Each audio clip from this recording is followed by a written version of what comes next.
Hello everyone. पिछली class में हमने बात की थी स्टोकियोमेट्रिक डिफेक्ट्स की कि स्टोकियोमेट्रिक डिफेक्ट्स होते क्या हैं और कितने टाइप्स के होते हैं।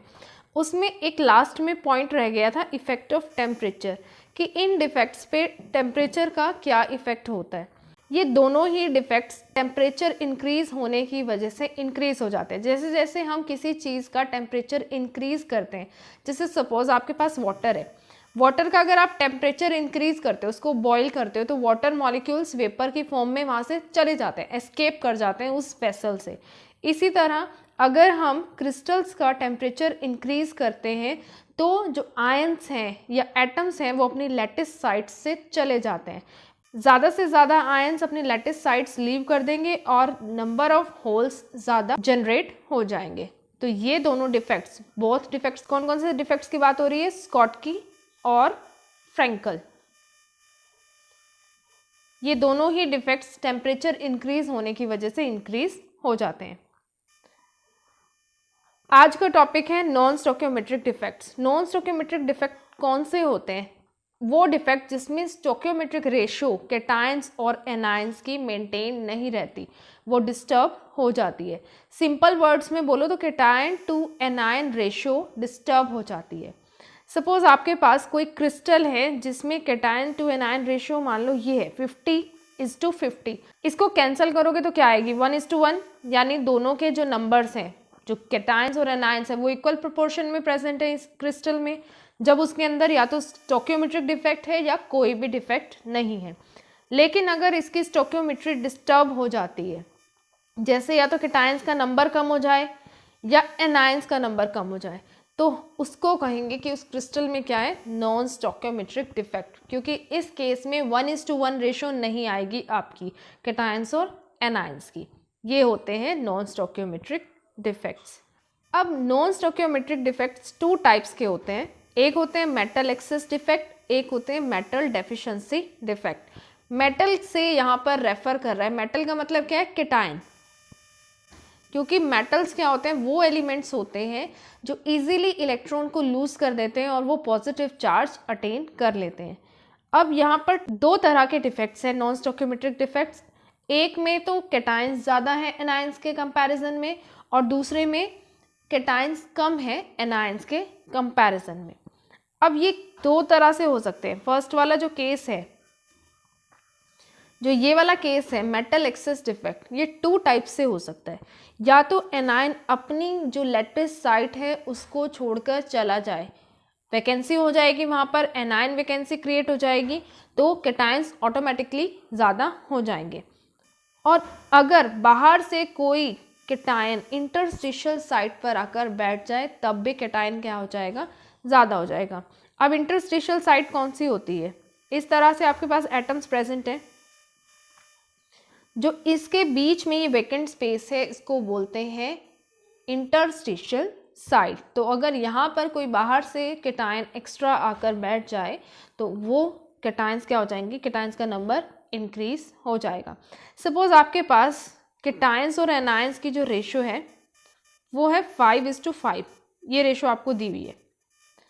अगर इसमें मैं एनायन को कम कर दूँ, यहाँ से एक एनायन कम कर दूँ, तो क्या हो जाएगा? 5:4, यानी अब कैटायन क्या हो गए? ज़्यादा हो गए। लेकिन अगर मैं क्या करूं, कैटायन में एक एक्स्ट्रा ऐड कर दूं, तो ये क्या हो जाएगा? 6, और इसको मैं एज इट इज़ रहने दूं 5। अब इस केस में भी क्या है? कैटायंस ज़्यादा है, एनायंस कम है। तो दोनों ही केसेस में कैटायन टू एनायन रेशियो में कैटायंस ज़्यादा होंगे एज कंपेयर टू एनायंस। और यही है हमारे पास ये मेटल एक्सेस डिफेक्ट के दोनों सब पार्ट्स, या तो एनायन अपनी जगह से चला जाए या फिर एक्स्ट्रा कैटायन आकर इंटरस्टिशियल साइट पर बैठ जाए। First, metal excess defect, the defect in which cations are more than anions. ऐसा डिफेक्ट जिसमें कैटायंस का जो नंबर है, मतलब नंबर ऑफ कैटायंस जो है किसी क्रिस्टल में ज़्यादा होंगे as compare to number of anions. और इसका जो सब पार्ट है ड्यू टू एनायन वैकेंसी, ये मैं आपको बता चुकी हूँ कि जो एनायंस हैं वो अपनी लैटिस साइट से मिसिंग होंगे, वो अपनी लैटिस साइट को छोड़कर चले जाएंगे। वी डोंट नो किस तरह से जाएंगे वो, इस पर हमें ध्यान नहीं देना है। बट इस डिफेक्ट में हो क्या रहा है, जो लैटिस साइट है, जो एनायंस हैं वो अपनी लैटिस साइट से चले जाएंगे। और वो जो वैकेंसी वो क्रिएट हो जाएगी। मान लो यहाँ पर कोई एनायन प्रेजेंट है, अगर ये यहाँ से चला जाएगा तो यहाँ पर वैकेंट साइट हो जाएगी, और उस वैकेंट साइट को कौन ऑक्यूपाई करता है? इलेक्ट्रॉन। और इलेक्ट्रॉन आता है जब इस वैकेंट साइट में, तो इसको बोलते हैं हम एफ सेंटर, और इससे इलेक्ट्रिकल न्यूट्रलिटी मेंटेन हो जाती है। पूरा प्रोसीजर होता क्या है इसमें? जैसे आपके पास NaCl का क्रिस्टल है, NaCl के क्रिस्टल में देखो यहाँ पर Na positive Cl negative, Na positive Cl negative, इस तरह से ये प्रेजेंट है रेगुलर अरेंजमेंट में। अगर मैं इस क्रिस्टल से सोडियम वेपर्स को पास करती हूँ, यहाँ पर ये देखो सोडियम वेपर्स को अगर मैं पास करती हूँ इसके ऊपर से, अब ये सोडियम इस एलिमेंटल स्टेट में तो यहाँ पर रिएक्ट नहीं कर सकता है, तो ये क्या करेगा? इलेक्ट्रॉन रिलीज करके Na पॉजिटिव आयन में कन्वर्ट हो जाएगा। तो उसके बाद ये Na पॉजिटिव क्या करेगा? यहाँ से किसी भी Cl से रिएक्ट कर लेगा।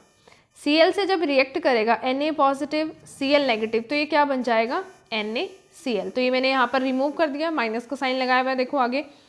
अब जो साइट क्रिएट हो जाएगी, मान लो यहाँ से ये Cl गया है, यहाँ पर वैकेंट साइट क्रिएट हो जाएगी, तो ये इलेक्ट्रॉन क्या करेगा? जो सोडियम ने इलेक्ट्रॉन रिलीज किया है वो इलेक्ट्रॉन यहाँ पर आकर बैठ जाएगा। इस साइट को बोलते हैं हम एफ सेंटर। ये आपको ध्यान में रखनी है एफ सेंटर क्या होते हैं। अब देखो, अगर चार्ज की बात करें, जितना चार्ज यहाँ पे था पॉजिटिव 6 Na है ना, यहाँ पर ये देखो यहाँ पर Na पॉजिटिव भी 6 हैं प्रेजेंट, फर्स्ट लाइन में भी 2, सेकेंड लाइन में भी 2, थर्ड लाइन में भी 2, यानी पॉजिटिव चार्ज कितना है? 6। और नेगेटिव आयंस देखो, Cl नेगेटिव आयन एक यहाँ पर प्रेजेंट है, एक यहाँ पर, एक यहाँ पर, एक यहाँ पर, ये भी कितने प्रेजेंट है? 6। यानी पॉजिटिव आयंस और नेगेटिव आयंस की दोनों की रेशियो क्या है? मेंटेन्ड है। और Na और Cl की हम रेशियो देखें, Na पॉजिटिव लिख लो यहाँ पर, Na पॉजिटिव, ये Cl नेगेटिव, तो इनकी भी रेशियो क्या है? मेंटेन्ड है। 6 Na positive, 6 Cl negative, ratio क्या आ जाएगी? 1:1। अब जब ये यहाँ पर Na पॉजिटिव आयन जो बाहर से आया था वो Cl को ले गया, अब यहाँ पर चार्ज देखो, पॉजिटिव चार्जेस उतने ही हैं 6, नेगेटिव चार्जेस देखो Cl कितने हैं? 5, और एक ये इलेक्ट्रॉन का भी तो है -1 चार्ज, तो यहाँ पर भी इलेक्ट्रिकल न्यूट्रलिटी मेंटेन्ड है। अब Na पॉजिटिव और Cl नेगेटिव की रेशियो देखो, Na पॉजिटिव कितने हैं? 6, Cl नेगेटिव कितने रह गए? 5, यानी ये हो गया मेटल एक्सेस। ये है मेटल एक्सेस डिफेक्ट। और जो इलेक्ट्रिकल न्यूट्रलिटी है वो मेंटेन रहेगी बाय द इलेक्ट्रॉन, जो इलेक्ट्रॉन आकर बैठ गया है एनायन की वैकेंट साइट पर। और जो एनायन वैकेंसी है जिसमें इलेक्ट्रॉन ट्रैप्ड हो जाता है उसको बोलते हैं हम एफ सेंटर। एफ का मतलब क्या होता है? फार्बे, फार्ब बोलो इसको या फार्बे बोलो, इसका मतलब होता है कलर। और इसकी वजह से एफ सेंटर जो क्रिएट होता है जहां पर ये इलेक्ट्रॉन आकर बैठ चुका है वैकेंट साइट में, इसकी वजह से जो क्रिस्टल है वो कलर्ड हो जाता है, वो कलर एक्वायर कर लेता है। मान लो ये इलेक्ट्रॉन यहाँ पर ग्राउंड स्टेट में प्रेजेंट है, जब ये इलेक्ट्रॉन एनर्जी एब्सॉर्ब करेगा तो ये ग्राउंड स्टेट से कहाँ चला जाएगा? एक्साइटेड स्टेट में, और एक्साइटेड स्टेट में तो नहीं रह सकता है, तो जब ये एनर्जी रिलीज करके वापस ग्राउंड स्टेट में आएगा तो ये जो एनर्जी रिलीज होगी वो हमें कलर की फॉर्म में दिखेगी। तो इसीलिए जो कंपाउंड्स हैं ये इस अनपेयर्ड इलेक्ट्रॉन्स की वजह से कलर्ड नजर आते हैं। अब इसकी कॉन्सिक्वेंसेस क्या है इस डिफेक्ट की? जैसे हमने स्टोकियोमेट्रिक डिफेक्ट्स में कॉन्सिक्वेंसेस रीड की थी कि इसका क्या इफेक्ट होगा इस क्रिस्टल पर, इस डिफेक्ट का, वो हम इसमें भी देखेंगे। सबसे पहले तो इसका पैरामैग्नेटिक बिहेवियर हमें शो होगा। पैरामैग्नेटिक बिहेवियर कौन से कंपाउंड शो करते हैं? जिनमें अनपेयर्ड इलेक्ट्रॉन्स प्रेजेंट होते हैं। अगर पेयर्ड होता है तो वो डायमैग्नेटिक हो जाता है। यहाँ पर एक ही इलेक्ट्रॉन प्रेजेंट है तो वो क्या शो करेगा? Paramagnetic behaviour. और क्योंकि ये अनपेयर्ड इलेक्ट्रॉन यहाँ पर प्रेजेंट है, इसी वजह से ये एन टाइप कंडक्टेंस इसकी इंक्रीज हो जाएगी। होल्स अगर क्रिएट होते हैं तो उससे होती है पी टाइप कंडक्टेंस इंक्रीज। अगर इलेक्ट्रॉन आ जाते हैं अनपेयर्ड तो उसकी वजह से N type conductance, electrical conductance increase हो जाती है। दोनों ही केसेस में इलेक्ट्रिकल कंडक्टेंस की बात हो रही है। और क्रिस्टल्स कलर्ड हो जाते हैं, ये हमने पढ़ लिया किसकी वजह से होते हैं? एफ सेंटर्स की वजह से। अब NaCl हमारे पास वाइट कलर का होता है, लेकिन अगर इसमें नॉन स्टोकियोमेट्रिक डिफेक्ट हो जाता है तो ये येलो हो जाता है, येलो कलर शो होता है। लिथियम क्लोराइड पिंक कलर का हो जाता है नॉन स्टोकियोमेट्रिक डिफेक्ट की वजह से। और ऐसे ही पोटेशियम क्लोराइड KCl ये वॉयलेट कलर शो करता है। और जो डेंसिटी है क्रिस्टल की वो डिक्रीज हो जाती है। ये तो स्टोकियोमेट्रिक डिफेक्ट्स में भी हमने पढ़ा था कि नंबर ऑफ आयंस जो हैं वो कम हो चुके हैं। जब नंबर ऑफ आयंस कम हो चुके हैं, वॉल्यूम उतनी की उतनी है, तो डेंसिटी क्या होती है? Mass upon volume. जब मास डिक्रीज हो गया है तो डेंसिटी भी क्या हो जाएगी? डिक्रीज। ठीक है।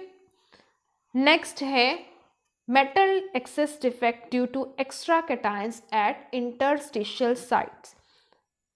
अगर कोई एक्स्ट्रा कैटायन, बाहर से कोई एक्स्ट्रा कैटायन आकर इंटरस्टिशियल साइट ऑक्यूपाई कर लेता है, और जितने कैटायंस आएंगे इंटरस्टिशियल साइट्स में उतने ही इलेक्ट्रॉन्स, मतलब उसी के अकॉर्डिंग जो इलेक्ट्रॉन्स हैं वो इंटरस्टिशियल साइट पर आकर बैठ जाएंगे in order to maintain electrical neutrality.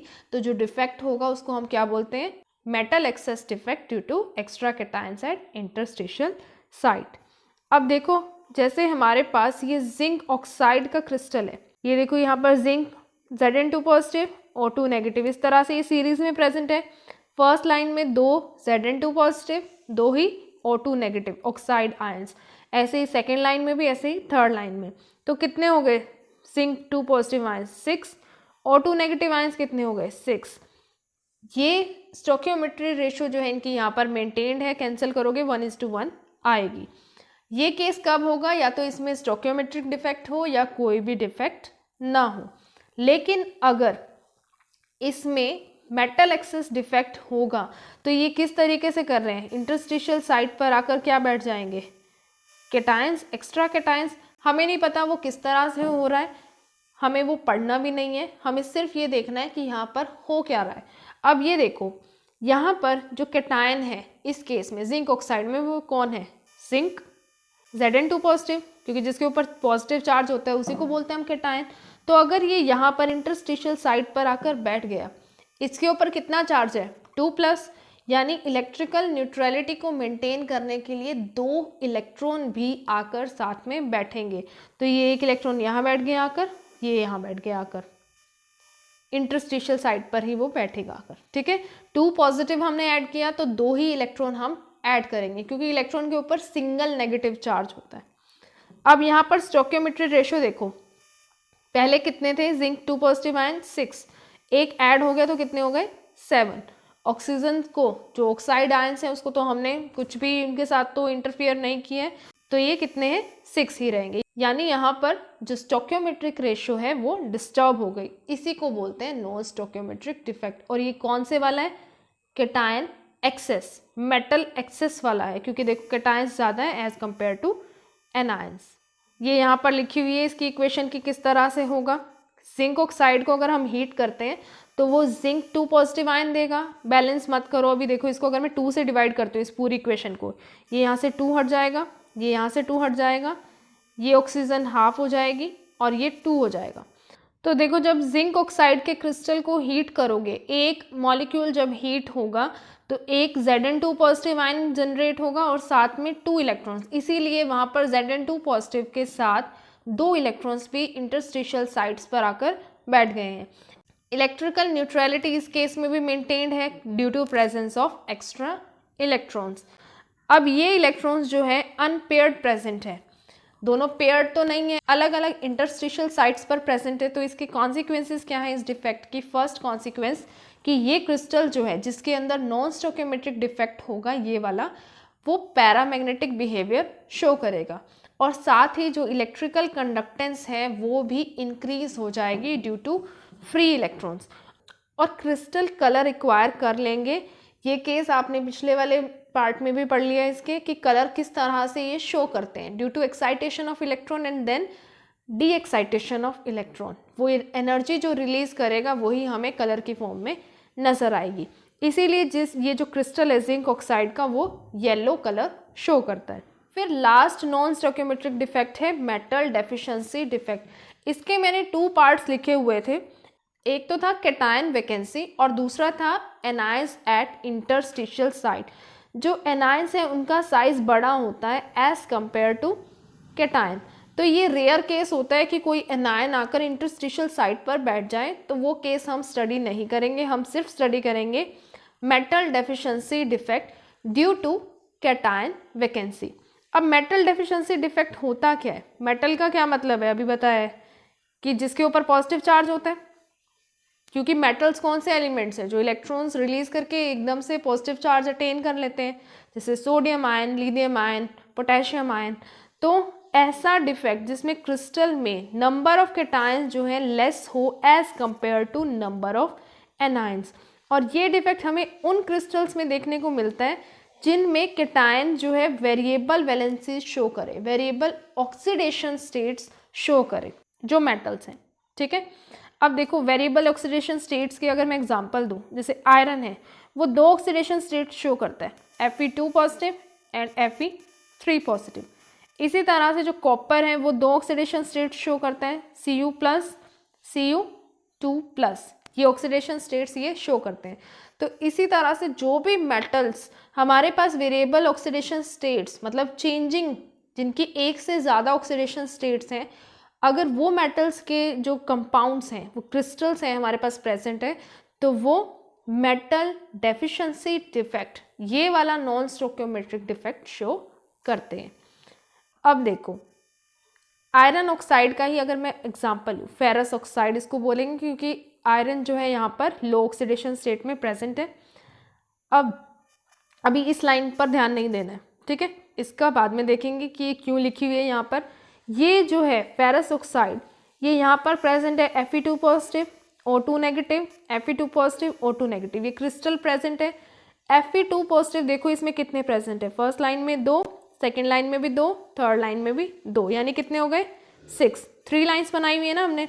ऐसे ही O2 नेगेटिव फर्स्ट लाइन में भी 2, सेकेंड में भी 2 और थर्ड में भी 2, तो ये भी कितने हो गए 6, यानी रेशो मेंटेन्ड है 1:1। और ये कब होगा, या तो इसके अंदर कोई भी डिफेक्ट ना हो या फिर स्टोइकियोमेट्रिक डिफेक्ट हो। अब इसमें से हमने एक Fe2 पॉजिटिव को रिमूव कर दिया, यहाँ से रिमूव कर दिया Fe2 पॉजिटिव को, ये यहाँ पर देखो प्रेजेंट था, यहाँ से हमने रिमूव कर दिया। तो इलेक्ट्रिकल न्यूट्रलिटी मेंटेन करने के लिए जो near by Fe2 positive ions present थे वो किस में चेंज हो गए, Fe3 पॉजिटिव में। जो Fe2 पॉजिटिव थे यहाँ पर देखो, यहाँ पर Fe2 पॉजिटिव है और ये किस में चेंज हो गए, Fe3 पॉजिटिव में। क्यों, क्योंकि देखो Fe2 पॉजिटिव जो गया है उसके ऊपर 2 पॉजिटिव चार्ज था, तो वो 2 पॉजिटिव चार्ज को कंपेंसेट करने के लिए जो नियर बाय आयंस हैं, नियर बाय कैटायंस हैं, वो अपनी ऑक्सीडेशन स्टेट को इंक्रीज कर लेंगे। जब वो ऑक्सीडेशन स्टेट इंक्रीज करेंगे तो वो जो इलेक्ट्रिकल न्यूट्रलिटी है वो फिर से मेंटेन हो जाएगी, लेकिन जो स्टोइकियोमेट्रिक रेशियो है वो डिस्टर्ब हो जाएगी। देखो अब एक गया Fe2 पॉजिटिव और 2 चेंज हो गए Fe3 पॉजिटिव में, क्योंकि 2 इसके प्लस और एक प्लस यहाँ पर ऐड हो गया तो 2 मेंटेन हो गए ना। देखो यहाँ पर बताती हूँ आपको, Fe+2 गया, 2 Fe+2 किस में चेंज हो गए, Fe3+ और एक और Fe2 पॉजिटिव किस में चेंज हो गया, Fe3+। तो ये जो 2 पॉजिटिव चार्ज था इसको कंपेंसेट कर दिया ना, यहाँ पर ये 2 पॉजिटिव चार्ज था इसको कंपेंसेट कर दिया, 1 यहाँ पर ऐड हो चुका है और 1 यहाँ पर। अब ये देखो यहाँ पर Fe2 पॉजिटिव आयंस कितने रह गए, फर्स्ट लाइन में 1 रह गए, सेकंड लाइन के तो Fe3 पॉजिटिव में कन्वर्ट हो गए और थर्ड लाइन में 2, ठीक है। तो ये यहाँ पर रेशो कितनी हो जाएगी, ये यहाँ पर 3 आएगा, आप यहाँ 3 लिख लेना और ये 2, तो ये रेशो कितनी हो जाएगी 3:2:6, ठीक है। ये रेशो आ गई यहाँ पर, स्टोइकियोमेट्री अब डिस्टर्ब हो गई। जो Fe2 पॉजिटिव और O2 नेगेटिव की जो रेशो है वो अब क्या आ चुकी है 3:6, इसको कैंसिल करोगे क्या आएगी 1:2, ये यहाँ पर ये डिस्टर्ब हो गई है स्टोइकियोमेट्री रेशो। अब इलेक्ट्रिकल न्यूट्रलिटी तो मेंटेन्ड हो गई है ना due to change in oxidation state of nearby cations. जो नियर बाय कैटायंस थे, जो कैटायन रिमूव हो चुके हैं उसके आसपास के जो कैटायंस थे उन्होंने अपनी ऑक्सीडेशन स्टेट इंक्रीज कर ली। और यही सेम डिफेक्ट किस में देखने को मिलता है, आयरन पायराइट में, FeS आयरन पायराइट बोलते हैं। अब यहाँ पर भी क्या होगा, Fe2 पॉजिटिव चेंज हो जाएंगे Fe3 पॉजिटिव आयंस में। अब देखो ये वाली लाइन जो लिखी हुई थी 3Fe2 positive are removed and 2Fe3 positive are added, ये सिर्फ लाइन जनरलाइजेशन के लिए लिखी हुई है, मतलब समझने के लिए लिखी हुई है कि आप ऐसे मानकर चल सकते हो कि 3Fe2 पॉजिटिव आयंस को यहाँ से रिमूव कर दिया है। जब 3 आयंस को रिमूव करोगे 3 साइड खाली हो जाएंगी, तो वहाँ पर 2 जगह Fe3 पॉजिटिव बिठा दो, तब भी आपके पास यही सेम केस बनेगा। बस ये याद करने के लिए यहाँ पर लिखा हुआ है, होता ये नहीं है। एक्चुअल में ऑक्सीडेशन स्टेट इंक्रीज करता है जो नियर बाय कैटायन होता है। अब इस डिफेक्ट के कॉन्सिक्वेंसेस क्या है, जो कंडक्टेंस है, इलेक्ट्रिकल कंडक्टेंस है, वो इंक्रीज हो जाएगी क्योंकि यहाँ पर कैटायन वैकेंसीज हो चुकी हैं। एक साइड खाली है ना, देखो ये वाली साइड, देखो ये वाली वैकेंट साइड, ठीक है। तो इसकी वजह से क्या हो जाएगी, इलेक्ट्रिकल कंडक्टेंस इंक्रीज हो जाएगी और जो डेंसिटी है क्रिस्टल की वो डिक्रीज हो जाएगी क्योंकि वैकेंसी हो चुकी है, वॉल्यूम उतनी ही है, मास डिक्रीज हो चुका है, यानी डेंसिटी क्या हो जाएगी, डिक्रीज हो जाएगी। सो ये था नॉन स्टोइकियोमेट्रिक डिफेक्ट के बारे में कि नॉन स्टोइकियोमेट्रिक डिफेक्ट किस तरह से हो सकता है और किन क्रिस्टल्स में होता है। नेक्स्ट क्लास में बात करेंगे इम्प्योरिटी डिफेक्ट्स की, छोटा सा टॉपिक है and this unit will be completed, और साथ ही बात करेंगे मेटल डेफिशिएंसी डिफेक्ट से रिलेटेड न्यूमेरिकल्स की, क्योंकि एग्जाम में उस टाइप के जो न्यूमेरिकल हैं इससे रिलेटेड न्यूमेरिकल्स आपके पास आते हैं। तो यहाँ पर आपका ये टॉपिक कंप्लीट। Thank you.